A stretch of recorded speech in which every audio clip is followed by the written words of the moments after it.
So, happy 14th birthday. Yan, set po yan. Yan, kasama yan. Dati finiture namin, ito birthday na aso namin. Ito si Coco. Yan, yan, si Coco yan, yan, yan. Okay? Dati yun.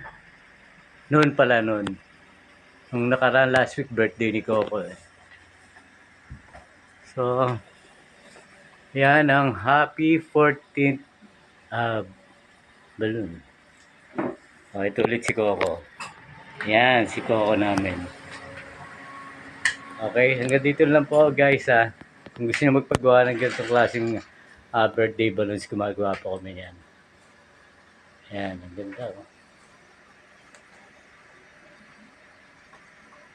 Okay, thank you po.